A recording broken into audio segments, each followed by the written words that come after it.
सो AutoCAD training की हमने series start करी थी और आज उसका पार्ट 12 है।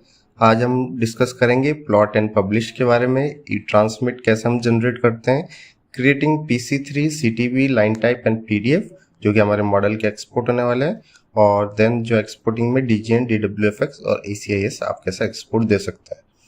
सो स्टार्ट करते हैं हम प्लॉट एंड पब्लिश से।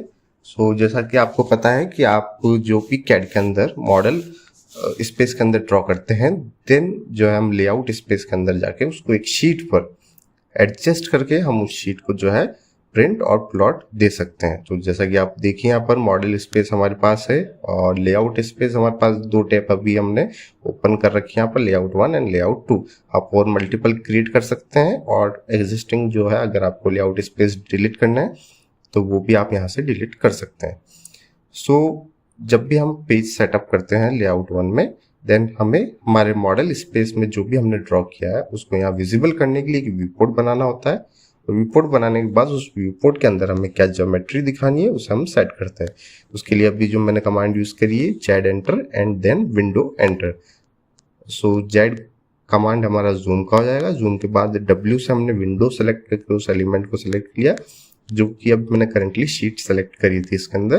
तो वो शीट जो है उस पूरे व्यू पोर्ट के अंदर यहाँ पर जूम हो चुकी है। कंट्रोल P जैसे आप प्रिंट के लिए करेंगे, single sheet, plot publish, batch publish करना है। सो ये 1 बाय 1 हम डिस्कस करेंगे। अभी सिंगल प्रिंट किया, देन हमने जो है विंडो सेलेक्ट किया। तो जो भी विंडो के अंदर आपका सिलेक्शन जाएगा वही जो है उस पर्टिकुलर पेज के अंदर यहाँ पर प्रिंट होगा। एंड देन यहाँ पर सेटिंग है कि फिट टू पेपर आपको यहाँ पर चेक रखना है, और पेपर साइज जो है अभी हमने देख सकते हैं आप ISO A0 जो है A0 हमने यहाँ पर लिया है। उसको जो है आप पोर्ट्रेट, लैंडस्केप वो सब आप यहाँ से इजीली जो मॉडिफाई कर सकते हैं। अगर आपने कोई भी ऐसा सॉफ्टवेयर या ऐप यूज़ किया है जिसके थ्रू जो है आप किसी भी डाटा को PDF प्रिंट आउट करते हैं, तो आप इजीली ऑटोकैड का भी जो है ये सेटअप जो है इजीली प्रोसेस कर पाएंगे। जैसे कि हम एक्सेल से भी PDFs वगैरह सेटअप करते हैं जिसमें हम पेज सेटअप, स्केल वगैरह, फिट टू पेपर ये सब जो है एडजस्ट करते हैं, तो कैड में भी ये जो है सिमिलरली आपका रहने वाला है। इसी के साथ जो है आप यहाँ पर एक शीट के साथ आपके लेआउट 1, 2, 3 आपने मल्टीपल लेआउट बना रखे हैं। तो जो है आप बैच पब्लिश पे जब सिलेक्ट करेंगे, कंट्रोल P जो है आपके ऑप्शन प्रेस करने पे, सो बैच पब्लिश पे जब आप करेंगे तो आपके सामने ये विंडो पब्लिश हो जाएगी। इसमें जो है आप मल्टीपल फाइल्स या मल्टीपल शीट्स आप एक साथ ही प्रिंट दे सकते हैं। एक ही सेटअप सबका रखकर बार बार आपको जो है इंडिविजुअल एक सिंगल शीट को प्रिंट या प्लॉट नहीं देना होगा। इसके साथ जो है आप यूनिट सेट कर सकते हैं, आप स्केल सेट कर सकते हैं, ये ऑलरेडी हम आपको बता चुके हैं इस विंडो के थ्रू। यहाँ से जो भी आपकी नीड के हिसाब से हो आप वो यहाँ से चेंज कर सकते हैं। X और Y से आपको कितना ऑफसेट देना है वो सब आप यहाँ से आपकी नीड के हिसाब से चेंज कर सकते हैं। सो ये बेसिक हमारा प्लॉट एंड पब्लिश का सेटअप है जो आप एडजस्ट कर सकते हैं। और अगर आपने पेपर साइज एग्जैक्ट जो है सेट कर रखा है तो आप स्केल 1 बाय 1 के साथ गो कर सकते हैं। अगर और जो मॉडल स्पेस के अंदर जब भी आप लेआउट स्पेस में जो है व्यू पोर्ट सेट करते हैं और उसमें हम मॉडल स्पेस को हमारा विजिबल करते हैं, तो एक चीज़ का जरूर ध्यान रखें कि जो हमारे टेक्स्ट की हाइट है वो टेक्स्ट की हाइट जो है व्यू पोर्ट में हम जैसे ही उसकी स्केल चेंज करेंगे मॉडल स्पेस की, उसके हिसाब से टेक्स्ट की हाइट पे भी अफेक्ट पड़ेगा। सो जो टेक्स्ट की हाइट हो उनका आप जरूर ध्यान रखें कि टेक्स्ट की हाइट भी उसके हिसाब से हमें यूज या चेंज करनी, अपडेट करनी पड़ेगी। इसके साथ ही एक ऑप्शन और होता है कि जब आप टेक्स्ट स्टाइल बनाते हैं तो टेक्स्ट स्टाइल बनाते समय उस पर्टिकुलर स्टाइल पे आपको अनोटेटिव पे टिक करना है, इससे कि जब भी स्केल चेंज होता है तो उसके साथ जो है वो टेक्स्ट स्टाइल भी अपनी हाइट अडेप्ट कर लेती है। सो ये हमारे बेसिक प्लॉट एंड पब्लिश के नोट्स रहेंगे, इसे आप आपके फ्यूचर रेफरेंस के लिए नोट डाउन कर सकते हैं। इसके साथ ही हमारे चैनल पर अपकमिंग डेज में हम रेविट और नेविसवर्क, BIM 360, देन रेविट फैमिलीज और इनसे रिलेटेड बहुत ही ज़्यादा बेहतरीन वीडियोस आपके लिए लाने वाले हैं। तो उसके लिए हमारे चैनल को सब्सक्राइब जरूर करें और बेल आइकन को नोटिफिकेशन के लिए प्रेस रखें। सो ये हमारा जो है यहाँ पर देख सकते हैं आप हमारी जितनी भी टोटल शीट्स थी वो यहाँ पर विजिबल है। देन नेक्स्ट है कि हमें ट्रांसमिटल कैसे जनरेट करते हैं। सो अगर आप ई ट्रांसमिट कमांड आप टाइप करते हैं ऑटोकैड के अंदर, सो आपके पास एक क्रिएट ट्रांसमिटल की विंडो पॉपअप हो जाएगी। इसमें जो भी आपकी फाइल है उसे आपको सिंपली सेलेक्ट करना है और उससे आप एक ट्रांसमिटर लिंक जनरेट कर सकते हैं, और आपको उसे शेयर करना हो तो आप इजीली शेयर कर सकते हैं। सो जो हमारी कमांड रहने वाली है वो हमारी ई ट्रांसमिट रहेगी। इसको यूज़ करने से पहले हमें फाइल को एक बार सेव देना होगा।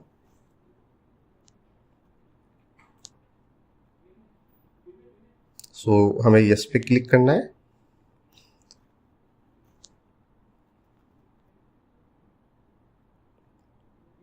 सो जो भी हमारा मॉडल में हमने ड्रॉ किया था, हमने हमारी पीडीएफ फाइल लगाई थी और जो भी हमने सेटअप सीटीबी फाइल में दिया था वो सब हमारे पास ऑप्शंस यहाँ पर अवेलेबल है कि आप ट्रांसमिटल में क्या क्या रखना चाहते हैं करंट ड्राइंग के ट्रांसमिटल के साथ। नेक्स्ट हमारी क्रिएट सीटीबी। सीटीबी की जो हमारी फुल फॉर्म होती है कलर डिपेंडेंट प्लॉट स्टाइल। सो हम जब भी मॉडल में कुछ ड्रॉ करते हैं हमारे ऑटोकैड के मॉडल स्पेस में, सो हम लेयर के थ्रू से कलर देते हैं, और जब भी हम कलर प्रिंट के वक्त जो है हम उस कलर को अपडेट करना चाहते हैं या चेंज करना चाहते हैं तो वो हम सीटीबी फाइल के थ्रू चेंज कर सकते हैं। और वहीं से जो है आप चूज़ करके ये भी डिफाइन कर सकते हैं कि अगर आपको सीटीबी नहीं लेके आपको कोई दूसरा जैसे ACAD भी अवेलेबल होता है उसके थ्रू, और भी आपको कई सेटअप अवेलेबल होंगे उनके थ्रू आप ब्लैक एंड वाइट प्रिंट भी दे सकते हैं आपके पूरी पीडीएफ का, अगर आपने कई कलर्स यूज़ किए हैं तो, और आप चाहते हैं कि नई प्लॉट के समय प्रिंट के समय जो है ब्लैक एंड वाइट ही हो। सो आपको सिंपली यहाँ से जो है आपको यूज़ करना है। आपको डिफरेंट सीटीबी यहाँ पर अवेलेबल्स हो जाएंगे और आप चेंज कर सकते हैं। फॉर एग्जांपल जैसे भी जो भी ब्लैक कलर से ड्रॉ हो रखा होगा उसे हम चेंज करेंगे और चेंज करके उसे रेड कलर में कन्वर्ट कर रहे हैं। सो जो भी हमारा मॉडल स्पेस में ब्लैक कलर से ड्रॉ हुआ होगा वो मॉडल स्पेस में तो ब्लैक ही रहेगा, बट जब भी हम उसे प्रिंट देंगे प्रिंट के बाद वो जो है रेड कलर के अंदर कन्वर्ट हो जाएगा। जैसा कि अभी ये सर्कल हमारा ब्लैक में था, देखिए प्रिंट के बाद रेड में कन्वर्ट हो गया। पहले इस सर्कल की जो लाइन थी वो डैश लाइन नहीं थी, हमारा सिंगल लाइन था, और अब जो है डैश लाइन के अंदर कन्वर्ट हुआ। सो ये changes only for print plot के लिए रहेंगे, मॉडल स्पेस में इससे रिलेटेड कोई भी डिफरेंस क्रिएट नहीं होगा। तो आपको मॉडल एज इट इज जैसा था वैसा का वैसा ही रहेगा। सीटीबी फाइल जो थी अभी हमने एक यूज़ करी वो ऑलरेडी क्रिएटेड थी, आप इस स्क्रैच से बनाना चाहते हैं तो उसका प्रोसेस ये है, आपको सिंपली न्यू पे क्लिक करना है, स्क्रैच से स्टार्ट करना है या किसी एक पर्टिकुलर सीटीबी का बेस यूज़ करके उस पर कुछ अपडेट करके न्यू सेव करनी है तो आप आपकी यूज़ के हिसाब से यहाँ से सिलेक्शन कर सकते हैं। सो ये है हमारा .ctb फाइल जो कि हमारे कलर्स अपडेट के लिए प्रिंट प्लॉट के टाइम हमारी यूज़ होती है। जैसे सीटीबी न्यू में हमने ब्लैक को भी येलो कलर दिया, सो जहाँ पर भी ब्लैक कलर था वो येलो के अंदर कन्वर्ट हो गया, टेक्स्ट का हो चाहे ज्योमेट्री का हो वो सब ब्लैक येलो के अंदर कन्वर्ट हो गया। सो ये था हमारा क्रिएट सीटीबी। और इसी प्रोसेस के बारे में यहाँ पर डिटेल में हमने नोट्स जो है आपको अवेलेबल करवा रखे हैं जो कि अभी हमने डिटेल में करके बताए थे, तो इसे आपके फ्यूचर रेफरेंस के लिए नोट्स को यहाँ से आप नोट डाउन कर सकते हैं। इसके साथ आप कमेंट सेक्शन में ज़रूर बताएं कि आपको अपकमिंग वीडियोस किन टॉपिक्स पे चाहिए। अभी जो मेजर जो मैं नेक्स्ट इसके बाद फोकस करने वाला हूँ वो रैबिट एंड नेविस से रिलेटेड, देन BIM 360 पे फोकस करूँगा। इसके साथ आपकी और क्या डिमांड है वो आप ज़रूर कमेंट सेक्शन में बताएं। तो ये हमारे सीटीबी फाइल में जो भी हमें अपडेट्स रखने होते हैं वो चेंजेस हम यहाँ से कर सकते हैं कलर्स के, यूनिट्स के। Then our next topic is PC3 file creation. So PC3 file creation में हम क्या करते हैं, एक प्लॉटर का एक कॉन्फ़िगरेशन सेट कर देते हैं जिससे कि जो स्टैंडर्ड हम यूज़ करना चाहते हैं प्लॉट देते समय वो स्टैंडर्ड हमें बार बार नेक्स्ट फाइल वापस प्रिंट देनी है, देन उसके बाद आपको मल्टीपल और देनी है, तो आपको बार बार प्लॉटर का कॉन्फ़िगरेशन सेट करना होगा डिफ़ॉल्ट कॉन्फ़िगरेशन से। सो हम जो है एक को प्लॉटर का कॉन्फ़िगरेशन हमारी खुद की तरफ से एक बना लेते हैं, क्रिएट कर लेते हैं उस pc3 फाइल को, और उसे जो है हम सेव दे सकते हैं, और जो है फिर इससे हमारा जो टाइम सेविंग बहुत ज़्यादा हो जाता है जब भी हम नेक्स्ट प्लॉट हमारा देंगे। सो ये है हमारी pc3 फाइल क्रिएशन के लिए। तो आप सिंपली आउटपुट पे आकर भी यहाँ से प्लॉट के ऑप्शन पे जा सकते हैं, और कंट्रोल पी से भी आप क्लिक करके प्लॉट लेआउट की विंडो को पॉप कर सकते हैं। देन जो होता है हम प्रिंटर प्लॉटर सेलेक्ट करते हैं, नॉर्मल हम पीडीएफ एक्सचेंजर सेलेक्ट कर रहे हैं क्योंकि हमें पीडीएफ में प्रिंट देना है। तो प्रॉपर्टीज़ में जब हम जाते हैं तो एक प्लॉटर कॉन्फ़िगरेशन की हमारे सामने विंडो पॉपअप होती है। या अगर हम कस्टमाइज़ करना चाहते हैं हमारे प्रोजेक्ट की नीड के हिसाब से और शेयर करना चाहते हैं, तो एक pc3 फाइल को हम क्रिएट कर सकते हैं, जिससे कि हमें बार बार इंडिविजुअली हर शीट के लिए या हर न्यू ऑटोकैड सेशन के लिए जो है इसे नहीं सेट करना पड़े। अब यहाँ से आप कस्टम प्रॉपर्टीज आपकी नीड के हिसाब से अलग अलग सेक्शन में जाकर आप प्रॉपर्टीज को कस्टम कर सकते हैं। जाएंगे आप तो आपको इसमें पेपर साइजेस, आपको पेपर लैंडस्केप, पोर्ट्रेट, क्वालिटी वगैरह आपको कई ऑप्शन यहाँ पर अवेलेबल होंगे। तो सेव का ऑप्शन करके आप इसे सेव दे सकते हैं। देन जो नेक्स्ट पर्सन है वो भी इन सेटिंग्स को एक्सपोर्ट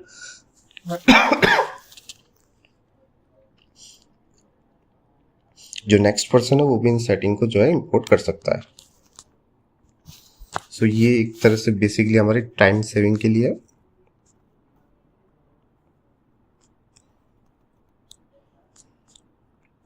सो ये हमारे pc3 फाइल क्रिएशन के सिंपल नोट्स हैं, इनको आप नोट डाउन कर सकते हैं।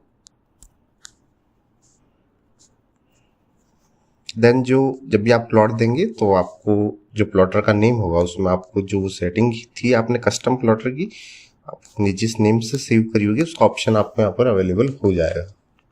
आपको सिंपली वो सेलेक्ट करनी है और एक्सपोर्ट करना। सो नेक्स्ट है हमारा कैड से हम कौन कौन से फॉर्मेट एक्सपोर्ट दे सकते हैं। सो जो टेबल आपके सामने विजिबल थी वो सारे एक्सपोर्ट आप कैड से दे सकते हैं। आपको सिंपली एक्सपोर्ट पर सिलेक्शन आप कमांड टाइप करते हैं तो आप देख सकते हैं कितने तरह के एक्सपोर्ट हमारे पास ऑप्शन अवेलेबल हो सकते हैं।